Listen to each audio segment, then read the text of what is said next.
Hey, welcome to Hot Tea Fantasy Podcast. За манайха юу байцгаана? Бүгдээнд нарийн мэндийг хүргэе. Шинэ удирлын weekly буюу 7 хоног болгон хүргэдэг подкастын маань 9 дахь дугаар хүрэхэд бэлэн болоод байна. За мэдээж одоо энэ уг 7 хоногт бол маш олон гой тоглолтууд NBA-гийн ертөнцид болж өнгөрлөө. Олон ч одоо overtime буюу нэмэлт цаг шийдэгдсэн тоглолтууд байлаа. Тэгээд мэдээж Brooklyn Nets баг одоо шинэ их гурвал нь энэ 7 хоногоос тоглож эхэлсэн байгаа те. Kyrie ирээд маш сонирхолтой ярих юм ихтэй ер нь бол ийм одоо тоглолтуудаас боллоо. За тэгээд мэдээж манай Монголд ч гэсэн маш олон зүйл болж байна. Тэгээд өчигдрөөс эхлээд ихэнх үйлчилгээнүүд нэгдчих шиг боллоо те. Тэгээд өс чинь нэгдээд бас хүмүүсээс үсэд суулаад өнгө төрхөндөөс орж явах шиг байна лээ. За тэгээд гадуур яваад харж байгаад ер нь манайхан бас нэг жоохон назгаарсан жоохон тайвширсан юмнууд бол харагдж байна лээ. Тийм учраас энэхүү өвчин бол одоо бүрэн одоо арилаагүй улам их болгон тодорхой гэж бодож байгаа хувьдаа. Тэгээд аль болох хувийн арин цэврээ захиад маска зүгээд бүгдээрээ энэхүү одоо вирустэй тэмцэе гэж одоо бодож байна. За тэгээд үүнийг хэлхийг хүссэн юм. За тэгээд шууд подкастынхаа дугаарлага оръё. За тэгээд эхний хэсгээр бол мэдээж уг 7 хоногт болсон гол онцлог мэдээллүүд фантазид нөлөөлөх үз мэдээллүүдийг онцолж хүргэдэг байгаа. За шууд орё.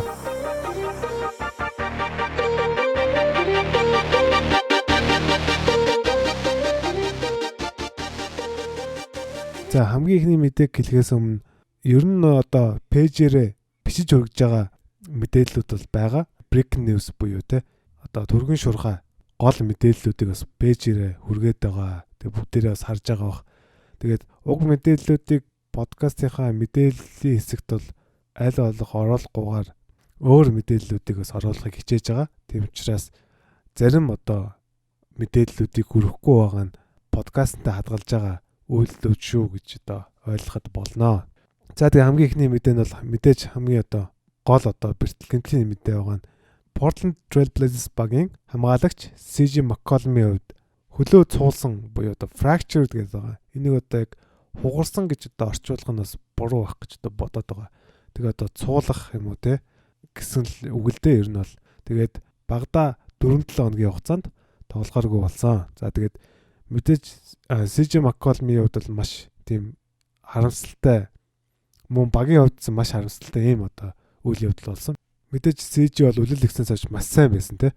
Фэнтези эзтэй ер нь бол маш сайн баярлуулж исэн ийм хүн байсан. Тэгээд багада 4-7 хоног ер нь нэг 6-7 хоног бол баг тоглохгүй байхаа гэж хувьдаа бодож байна. За тэгээд мэдээж одоо CJ-г алдсан учраас сэлгэнээс түүнийг одоо нөхөх тоглогчд бол байгаа. Тэгээд түүнийг одоо яг гинцний дараагийн тоглолтод бол мэдээж Родни хүүд гарч ийн лээ. За Родни хүүд гараад тэгээд бүр 22 оноо илүү дээ авсан байсан. Тэгээд маш сайн довтлж байгаа харагдсан. Яг CJ McCollum-ийн тэр довтлооны орон зайг бол багч гисэн яг бүрэн гүйцэд бол нөхөж чадахгүй ч гэсэн ер нь нэг дажгүй нөхөхөөр ийм одоо тоглогч гарч байгаа. Түүний одоо фэнтези value нь бол маш ихээр өсөж байгаа ийм одоо үйл болж байна. За тэгээд мэдээж одоо Родни хүүд бол фэнтезид авахд бол буруудахгүй сайн сонголт болно гэж харж байна. Мэдээж одоо CJ байхгүй учраас за Родни хүүд яг нэг хэлэх юм нь бол мэдээж Родни хүүдээс 3 шидэлт оноо free throw буюу торгуулийн шидэлтийг хүлээж болно те. Үнэхээр сайн оноо авдаг стат өгдөг штэ. Тухайн категори дээр харин бусад категори буюу хамгаалтын үзүүлэлтүүд ч юм уу те. Assist, rebound гэдэг зүйлүүдийг бол тийм сайн өгөхгүй ийм тамирчин. Тийм учраас оноо эрэхтэй те хүмүүс байх юм бол яг мэдээж Родни хүүд бол гой сонголт болно гэж харж байна. За мэдээж CJ байхгүй болсноос хойш Gary Trent-ийн минут ихсэн гэж та хараад байгаа. Тэгээд яг дараагийн тоглолтын дээр тийм ихсэн зүйл бол байгаагүй. Тэгээд өөрөө ч их муу тоглосон юм шиг байна. Ер нь бол стат нь харахад тийм учраас Gary Trent-ийн хувьд бол яг тийм сейф сонголт бол биш. Тэгвэл одоо түүний нэг шидэлтэнд орчвол маш их одоо striking shooter гэж ярьдаг штэ. Нэг шидэлтэд унахад бол байнгын одоо те олон шидэлтэнд ундаг. дараалаад. Тийм учраас түүнийг ер нь аваад хадгалсан байхад л буруудахгүй хаа гэж бодож जैन. Тэгээд мэдээж одоо CJ байхгүй учраас сэлгээний хамгийн гол оноо төгч нь бол тэр болно. Тийм учраас мэдээж оноо 3 шидэлт хэрэгтэй хүмүүс байх юм бол бас Gary Trent Jr.-ыг бас харахад бол буруудахгүй гэж бодож байна. За дараад нь нэг фэнтези бол нэрээ өсөх тамирчин бол Anthony Simons гэж хараад байгаа. Тэгээд Anthony Simons-ийн хувьд бол үнэхээр Aviesta гоё тоглогч. Тэгээд яг үнийг хэлэхэд энэ гоё CJ McCollum, Damian Lillard гэдэг хоёр хүнд дарагдаад ерөөсө гарахгүй байгаа нь үнэхээр харамсалтай юм одоо зүйл мөн. Тэгээд түүний хувьд бол CJ-гийн гэмтснээс хойш л тэг жоохон минут нэмэгдэх байх гэж хараад байгаа. Гэхдээ яг фэнтези тавхад бол те бүр одоо deep league юм те 20 хүнтэй лиг биш бол түүнийг бол нэг аваад ирэхгүй л баг. Юу ч зэнтэй харъя. Ер нь ротейшны ямар өөрчлөлт гарах нь их сонирхолтой байна. Гэхдээ ер нь бол миний хувьд бол мэдээж Rodney Hood, Gary Trent тэгээд Anthony Simons гэж ер нь харж байгаа. За мэдээж тэгээд тоглооны гол ачаа Damian Lillard дээр ирж байна те. Тэгээд Rocco их муу байгаа. Тэгээд Rocco сайн тоглоом дээр оролцох хэрэгтэй байна гэдэг ч юм уу. Тэгээд энэ багийн хувьд бол CJ Nurkic гэдэг хоёр гол хүнээ алдсан учраас маш тийм хэцүү цагуудыг одоо өнгөрөөх нэ. Тэгээд магадгүй бас бидний таамаглаж яснаар улирлын ихэнд таамаглаж ясан амжилт бол үзүүлэхгүй гэж магадгүй те. Магадгүй одоо плей-оффоос мултрах ч юм уу аюул бас нүүрлж байгаа байхаа гэж бодож байна. За дараагийн нэг мэдээнд болохоор Boston Celtics багийн rookie Peyton Pritchard-ийн хувьд болохоор яг өнөөдөр гарсан мэдээлэлээр баруун өвдөгнийхөө MCL-ийг одоо гинтээсэн гэсэн ийм одоо мэдээ байна. Тэгээд түүний хувьд болохоор одоогоор 2-7 хоногийн дараа ер нь талбайдаа иргэн ирэх магадaltaй байна гэсэн ийм одоо мэдээллийг өгсөн байна. За тэгээд мэдээж Peyton Pritchard-ийн хувьд бол маш сайн тоглож байсан те. Битүү мөр гэж ярьдаг шүү дээ. Ер нь бол тийм хинээч одоо тооцонд байгаагүй ийм одоо залуу байгаа. Тэгээд маш сайн тоглож байсан. Магадгүй rookie of the year ч яригджсэн шүү дээ те. Тэгэхээр харамсалтай байна түүний хувьд. Гэхдээ яг мэдээж Бостонгийн хувьд бол Кембай хүргээд ирсэн. Тийм учраас түүнийг өгүүлэх нь бол хамаагүй багассан байгаа. За тэгээд Peyton Pritchard хэрэг байгаа хүмүүс байх юм бол хаяад өргөн аваарай гэж одоо хэлмээр байна. За дараагийн нэг мэдээнд болохоор Caris LeVert-ийн мэдээ нэг байна. За тэгээд хүмүүс Caris LeVert-ийн тухай түүнийг хаях уугүй хизээ ирэх үү гэдэг асуултыг бол маш их надаас асууж байгаа. Тэгээд ер нь бол нэг юм албан ёсны хариулт гараагүй байгаа. Тэгээд түүний хувьд болохоор мэдээж одоо нөгөө тийм хавдрын шинжтэй болоод ирсэн шүү дээ. Ер нь бол бөөрний одоо хавдар гэх юм уу та. Тэгээд өөрөө зэлцсэн байсан. Маш тийм азтай. Хэрвээ ингэ солидоогүй байсан бол те эмчийн үзлэгэр орохгүй. Энэ хүү хавдраа одоо мэдэхгүй байх байсан гэж. Тэгээд миний яс амиг аварсан юм солилцоо болсон гэсэн ийм одоо яриаг өгсөн байна лээ. За тэгээд Caris LeVert-ийн хувьд болохоор энэ Pritchard гэдэг хүний одоо мэдээснээр болох юм бол эх 7 хоногт яг одоо нэг хизээ тоглох үгүй нь хариун шийдэгдэж магадгүй. Тэгээд ер нь бол таамаглаж байгаагаар 6-аас 8-7 хоногийн дараа сагсан бөмбөгтөө иргэн ирэх магадaltaй гэсэн ийм одоо мэдээлэл гарсан байна. За тэгэхээр Caris LeVert-ийг хадгалж байгаа хүмүүс байх юм бол бас ер нь нэг юм эрсдэлтэй сонголт байх нэ. Тэгээд энэхүү одоо хавдрын шинжтэй зүйлүүд чинь тамирчид нэг олон тохиолдолд байдаггүй учраас яг хизээ одоо яг талбайд гарах нь бол үнэхээр мэддэхгүй байгаа. Тэгэхээр LeVert-ийг эзэмшиж байгаа менежүүдд зөвлөхөд ер нь бол албан ёсны одоо хизээ ирэх хариу гартал түүнийг бас хаяад хэрэггүй хаа гэж бодож байна. Тэгэхээр хэрвээ одоо 6-аас 8-7 хоног үнэн байх юм бол те түүнийг хаяад өөр хүн авцсан бол дээрээ гэж бодож байна. Injury spot-гүй лиг байх юм бол түүнийг бол хайцсан дээрээ гэж бодоод байна. За LeVert гэсэс нэр Индианагийн хувьд бол маш гоё мэдээ байгаа нь Jeremy Lamb буцаад иргэн ирсэн байгаа. За тэгээд сүүлийн 2 тоглолтод тоглосон. Тэгээд өмнөх тоглолтод 20 тонн авсан байсан. Ер нь бол их дажгүй харагдаж байгаа. Тэгээд Jeremy Lamb чи ер нь бол өөрөө их сайн тамирчин шүү дээ, тэ. Тэгэхээр түүний одоо fantasy value бол нэлээд өсөж байгаа харагдаж байгаа. Тэгээд Stone-ыг бас аваагүй хүн байх юм бол хэрвээ одоо хогдэрчин байх юм бол аваарай гэж одоо зөвлөж байна. За дараагийн нэг мэдээнд болохоор Charlotte Hornets багийн төвөнд тоглож Cody Zeller-ийн хувьд бас мөн иргэн ирсэн байгаа. За тэгээд түүний хувьд болохоор мэдээж үлрэлийн эхний тоглолтод гараа одоо хугалсан гэх юм уу? Гараа цуулсан учраас 5-7 хоног 4-7 хоног тоглосонгүй те. Тэгэхээр Cody Zeller бол ирснээр бол гарааны төвийн байралтаа гарах нь бол тодорхой байх. Тийм учраас Bismarck Bjornborg авсан хүмүүс бол те хайцсан дээр бахаа гэж бодож байна. Тэгээд өмнөх тоглолтод яг 11 минут тоглосон байна лээ. Гэхдээ ер нь бол Bjornborg-ийн минутыг бол авах нь бол тодорхой. Тэгээд дээрэс нь Джеймс Борего дасгалжуулагчийг харж байхад PG Washington-ыг 5 дээр их тоглуулад байгаа. Тийм учраас PG Washington, Cody Zeller, Bismarck Bjornborg гэдэг олон сонголтуудтай болж байна. Тэгээд ер нь бол тэр PG Washington 5 дээр тоглосноор илүү аюултай болж байгаа энэ багийн. Тийм учраас Cody Zeller яг ирсэн ч гэсэн одоо яг фэнтезигийн хувьд тийм одоо найдвартай ч юм уу сонголт бол байхгүй байна гэж харж байгаа. Өнгөрсөн үеэлтэй харьцуулахад тийм учраас нэг 8 оноо 8 самбар ч юм уу яг аваад байна байх. Гэхдээ тэрнээс илүү одоо нөгөө 20 оноо ч юм уу аваад байх нь бол юу л бол гэж одоо бодож байна. Тийм учраас яг Cody Zeller-ийг төвөнд олгож хэрэгтэй те самбар хэрэгтэй хүмүүс байх юм бол аваад үзэхэд бол буруудахгүй бас дажгүй сонголт болно гэж харж байна. За тэгээд Bismarck Bjornborg-тэй хүмүүс байх юм бол бас эртгэн одоо өөр хүний ажиглаа те өөр хүнийгээс авцсан дээр байхаа гэж бодож байна.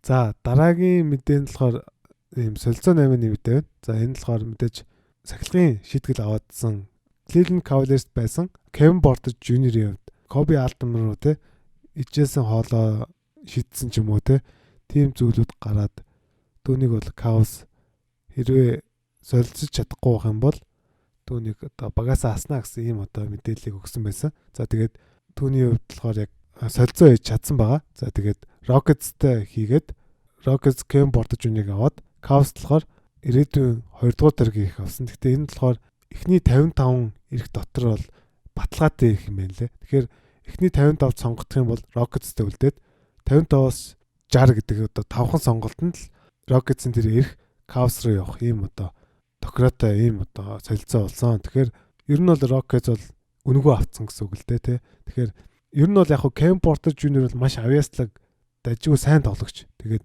одоо энэ халбайн гаднах асуудал бол үнэхээр яригтай байгаа. Тэгэхээр магадгүй одоо Rockets түүнийг одоо ингээд талбайн гадах асуудлыг нь засаад тий сайн ашиглаж чадах юм бол үнэхээр тийм хулгаас хийцэн байж болохоор ийм одоо солилцоо болсон.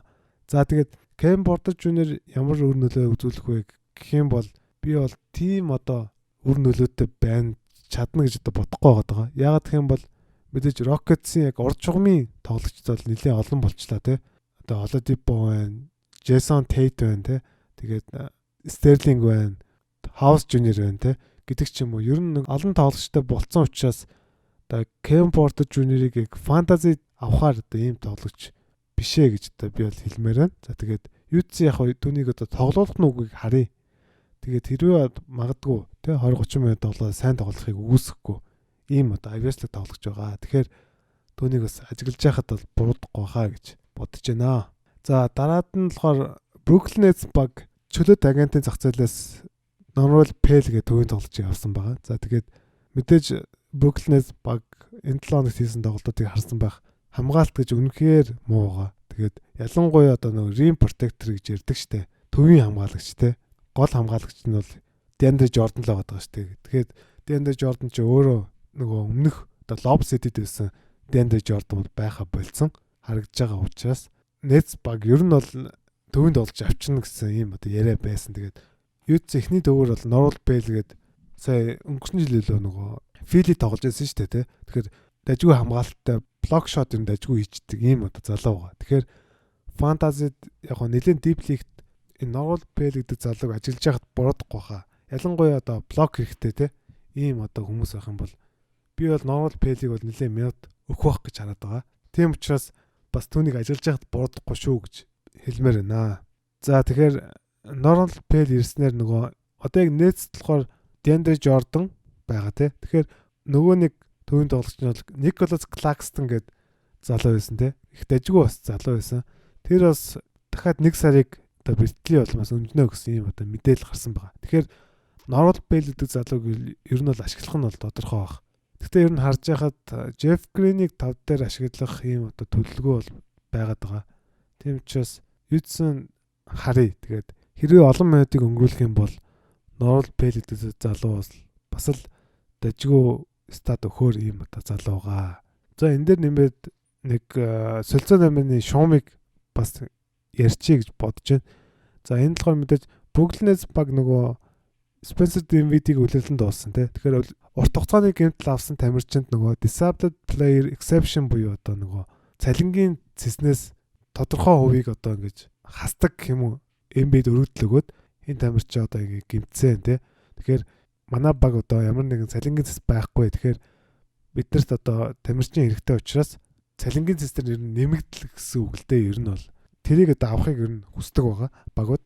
За тэгээд Brooklyn Nets баг Spencer Dinwiddie дээр хүсээд тэр нь одоо NBA хүлээн аваад 5.7 сая долларын ийм одоо цалингийн цэс нэмэлтээр одоо өгсөн байгаа. Тэгэхээр энэ нэмэлтээр 5.7 сая дажгүй тоглож авах боломжтой гэж харж байгаа. Энд бол нэлээд олон нэр ер нь яригдж байгаа. Тэгээд хамгийн гол нь ер нь самбарын хамгаалт сайтай төвийн зоглогч гэдэг ийм хүнийг л авах гээд байгаа. Тэгэхээр энэ дээр нэг яригдж байгаа зүйл нь бол Javel McGee яригдаад байгаа. Тэгэхээр Cleveland Cavaliers баг одоо олон төвтэй болцсон учраас Nets-тэй те хүрээд ирэхэд бол асуудалгүй байна байх гэж хараад байгаа. Тэгээд түүнийг одоо цалинг нь хөдөлж аваад багасаа хасаад тэгээд мань хүн Brooklyn Nets-тэй ингэж тохироод ирэх бол боломжтой. Тийм учраас Javel McGee те магадгүй одоо Brooklyn Nets ирэх ер нь цаг хугацааны асуудал гэж магадгүй шүү гэж хэлмээр байна. Хэрвээ Javel McGee ирэх юм бол нэлээд сайн үзэх байх гэж бодож байгаа. Магадгүй DeAndre Jordan-ы гарааны эрхийг ч авч магадгүй гэж бодоод байгаа. Тэгэхээр хэрвээ одоо Javel McGee гинт солигдох юм бол түүнийг бол аваарай гэж хэлмээр байна. За дараад нь бол мэдээж нөгөө коронавирусээс болж сүрж байгаа Washington Wizards баг одоо тоглолтоо хийхгүй бол одоо 27 хоног өнжлөө. Тийм учраас аль болох хурдан тоглолтоо хийхин тулд NBA-гийн тогтоосон 8 тоглогчийг дагуулахын тулд 2 тоглогчтой гэрээсэн байгаа. За Alex Len болон Jordan Bell хоёртой гэрээсэн. За Alex Len-тэй бол 1 жилийн гэрээсэн бол Jordan Bell-тэй бол 10 хоногийн гэрээсэн байгаа. За тэгээд энэ хүү 2 тоглогчийг аваад ер нь бол 8 тоглогч илүү гарсан юм шиг байна. Тэгэхээр маргааш San Antonio Spurs багтай тоглолтод Washington Wizards баг тоглох нэ гэдэг ийм одоо сайхан мэдээ бол байна. За тэгэхээр Bradley Beal-тэй те Russell Westbrook-тэй менежүүд байх юм бол бас баяртай ийм одоо мэдээ байна. За тэгээд Alex Len, Jordan Bell хоёр хоёулаа гараа тоглох байх гэж хараад байгаа. Ялангуяа Alex Len бол Robin Lopez-ийн араас гараа тоглох байх. Тийм учраас фэнтези дээр бас ажиллаж байхад буруудахгүй юм одоо тоглож байгаа. За мэдээж одоо нөгөө Thomas Bryant-ийг нэмтэл байна те. Mo Wagner болохоор одоо протоколын дагуу бас тоглолтод оролцох боломжгүй байгаа. Тэгэхээр төвөнд байрал дээр болохоор Robin Lopez, Alex Len, Jordan Bell гэдэг энэ гурван сонголт бол байгаад байгаа. Тэгэхээр энэ хоёр тоглолчоос ажиллаж байхад буруудахгүй хаа гэж хэлмээр байна.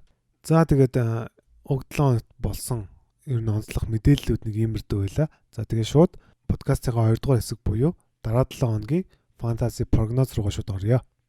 За дараа 7 хоног буюу одоо NBA-гийн 6 дугаар 7 хоногийн хувьд фэнтези ер нь ямархуу байх нь багууд хэдэн тоглолт хийх нь багуудын нөгөө back to back буюу дараалсан тоглолтууд хэд байх нь гэдэг зүйлийг хүргэдэг байгаа. За тэгээд NBA-гийн 6 дугаар 7 хоногт ер нь бол ихэнх багууд 4 тоглолттой тэгээд 3 тоглолттой гэсэн ийм одоо хууртай байгаа юм байна. За 3 тоглолттой багуудын хуурийг танилцуулах юм бол Hawks, Celtics, Bulls, Rockets, Grizzlies, Bucks, Knicks, Thunder, Suns, Blazers гэдэг 10 баг байгаа юм байна. За тэгээд яг хоо эдгээр 10-аас Memphis Grizzlies-ийн хувьд болохоор маргааш буюу одоо нэгд өдөр хийх тоглолт нь бол цуслагдчаад байгаа. Тийм учраас 2 тоглолттой гэсэн үг л дээ. Ер нь бол бус нь бол 3 тоглолттой. За тэгээд бусад одоо үлдсэн миний одоо дурдаагүй 20 баг нийт одоо 4 тоглолттой байгаа юм байна. Тэгэхээр ер нь их жигд ийм гоё хуваартай 7 хоног бас болж өнгөрөх нэ гэж харагдж байна. За тухайн 7 хоногт хэд өдөр хідэн тоглолттой хувийг харах юм бол нэгд өдөр 10 тоглолттой, 2 дахь өдөр 3 тоглолттой, 3 дахь өдөр болохоор 13 тоглолттой буюу маш олон тоглолттой. Учираас одоо танаа одоо багт чинь те хүн одоо суух эрсдэлтэй болж ирнэ. Тийм учраас аль болох нөгөө баг одоо хуваартай өдрүүдийн тоглолцыг авах юм бол ийм гоё тэнцүүхэн тэгээд тоглолцоо суулгах шаардлагагүй болж ирдэг байгаа. За тэгээд 4 дахь өдөр болохоор 4 тоглолттой, 5 дахь өдөр болохоор 10 тоглолттой, хагасаа өдөр болохоор 13 тоглолттой, хагасаа өдөр болохоор 8 тоглолттой. Бүтэнцэн өдөр болохоор 6 тоглолттой гэсэн ийм одоо хуваартай байгаа юм байна. Тэгэхээр олон одоо тоглолттой өдрүүдийг сайн эхлээд урднаас ажиглаад тэгээд бага өдөр буюу одоо low volume days гэж ярьдаг. Эдгээр өдрүүдээс хүн авах юм бол илүү одоо тэнд ашигтай байдгаа гэж хэлмээр байна. За одоо back to back буюу дараалсан тоглолттой өдрүүдийг харах юм бол 1-ээс 2 дахь болохоор ямар нэгэн дараалсан тоглолт байхгүй юм байна. 2-оос 3 дахь болохоор Атланта, Юта, Вашингтон гэсэн багууд тоглолттой юм байна. Тэгэхээр хэрвээ одоо Russell Westbrook ирэх юм бол те гинтлээсээ нэгэнд нь бол зоолт амарна.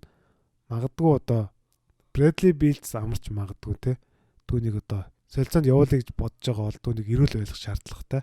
За тэгээд мэдээж одоо Ютагаас нэг одоо амрах хүн байхгүй байх гэж бодож байна. Атлантагаас магадгүй одоо Trae Young ч юм уу те. Trae Young сүүлийн бас нэг юм гинтлүүдтэй байгаад байгаа. Тэгээд 3 дугаас зөрдөхөд болохоор Detroit, Golden State, Lakers, Miami, Phoenix гэдэг багууд байгаа юм байна. За тэгэхээр магадгүй Chris Paul, Jimmy Butler, Anthony Davis, Steph Curry, Blake Griffin гэдэг тоглогчдоос амарч магадгүй юм байна. За 4 дугаас авахд болохоор Clippers байгаа юм байна.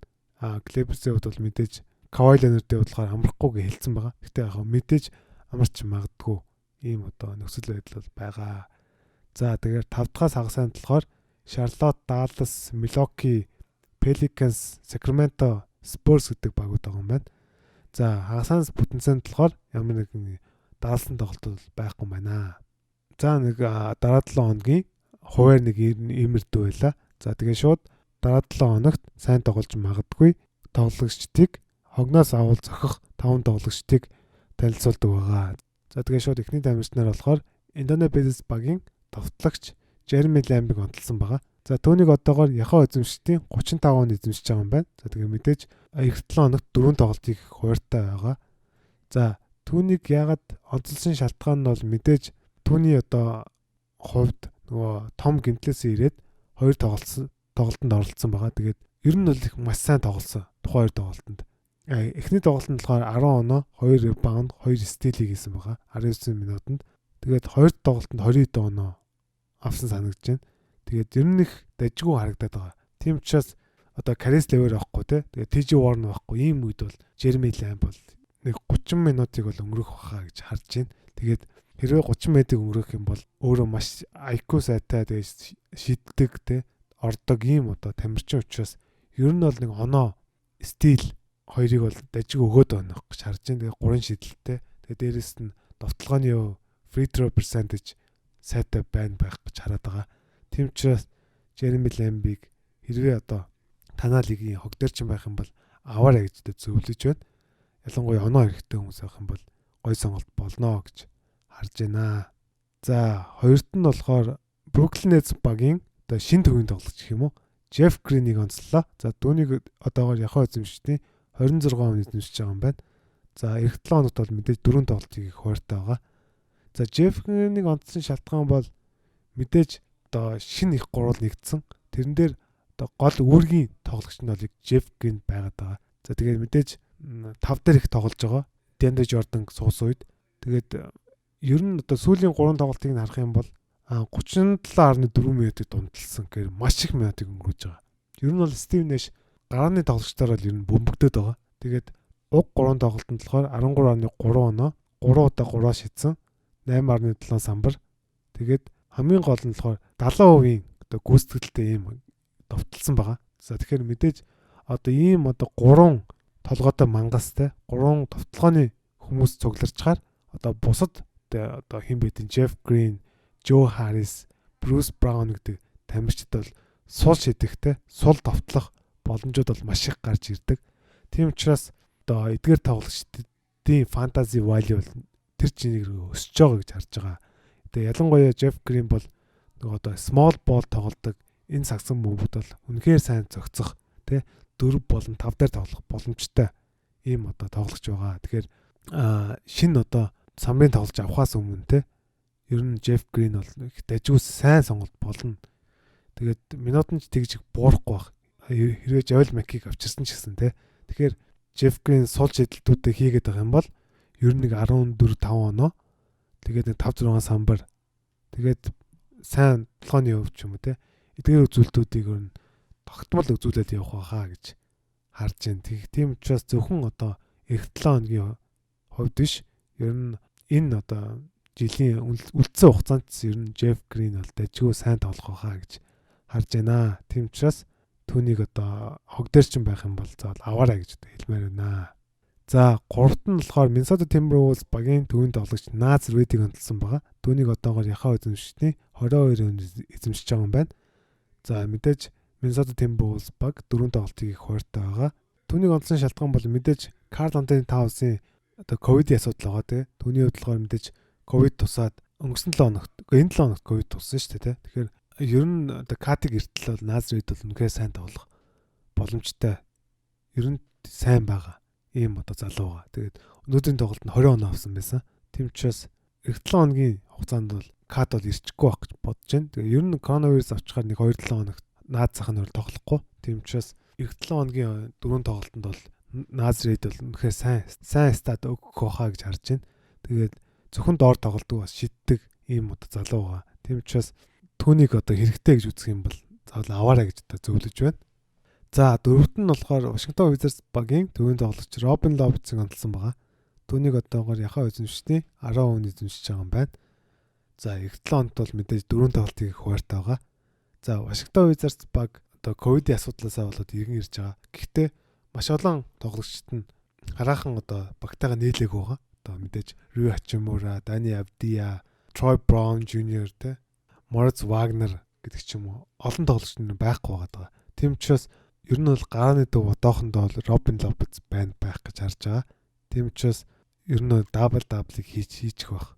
Тэгэхээр одоо эх 7 хоног буюу NBA-гийн 6 дахь 7 хоногт бол Robin Lopez бол самбар хэрэгтэй, блок хэрэгтэй хүмүүс байх юм бол аваад үзэхэд бол алдахгүй сайн сонголт болно гэж харж байгаа. Тэгээ мэдээж одоо Washington Wizards баг бити одоо дахиад тоглолт өнжөөсэй гэж одоо найдаж байна. Одоо Bradley Beal эзэмшигчийн хувьд бол маш их найдаж байна. За хамгийн сүүлд буюу 5 дугаар байранд болохоор Oklahoma City Thunder багийн төвийн тоглогч Isaiah Roby-г онцлсан байгаа. За түүнийг одоогоор яхаа эзэмшигчний 10% эзэмшиж байгаа юм байна. За эх 7 хоногт болохоор 3 тоглолтыг их хууртай байгаа. За Roby-г онцлсан шалтгаан бол мэдээж Al Horford-ийн одоо тоглохгүй байгаа шалтгаан байгаа. Тэгэхээр Al Horford болохоор хүүхдэн төрөөд тэгээд гэр бүлтэйгээ байх хугацаа чөлөөгөө авсан байгаа. Тийм учраас түүнийг одоогоор хизээ их нь бол мэддэхгүй байгаа. Тийм учраас Al Horford-ыг гэртэл бол Isaiah Roby гараанд гарч байгаа. Ер нь дажгүйч тоглож байгаа. Тэгээд Roby нэг дабл хийчихэд бол бодохгүй байхаа гэж харж байгаа. Тийм учраас түүнийг одоо эх 7 хоногтс аваад үзэхэд бол бодохгүй байхаа. Тэгээд Al Horford эртэн ч гэсэн ер нь бол энэ дажгүй сайн залуу байлээ. Ер нь ирээдүйтэй залуу харагдаж байна лээ. Тийм учраас Al Horford байсан ч гэсэн дажгүй тоглолтуудыг үзүүлж байгаа. Учраас магадгүй одоо тий зөвхөн эх 7 хоног биш. Улирал дуустал бол дажгүй сайн байх гэж харж байгаа. Тэгээд мэдээж одоо Thunder багийн хувьд болохоор олон залуучууд байгаа. Тэгээд маш олон тоглолтод одоо нөгөө олон оноогоо тасраад залуучуудаа гарах тохиолдол зөндөө байгаа тий. Тэгэхээр Roby бол дажгүй сайн сонголт болох байхаа гэж харж байна. За тэгээд нэг эх 7 хоногийн фэнтези прогноз, фэнтези онцолж байгаа тоглогч нар маань ер нь нэг иймэрдүү байла. За тэгээд ер нь аль болох дажгүй сайн тоглогчдыг онцлсан байх гэж найдаж байна. За тэгээд мэдээж одоо фэнтези подкастын маань сонсдог та бүхэндээ баярлалаа. За тэгээд сонсдог платформуд дээр рейтинг өгдөг зүйл байх юм бол бүгдээрээ рейтингээ өгөөд дэмжээрэй гэж үзэх байна. Ялангуяа одоо манай их сонсогч нар маань Apple Podcast-аа сонсдог. Тийм учраас Apple Podcast-нд бол одоор рейтинг өгдөг байгаа. Тийм учраас тэрхүү одоо рейтинг дээр 5 од өгч дэмжээрэй. За тэгээд YouTube-аар сонсдог хүмүүс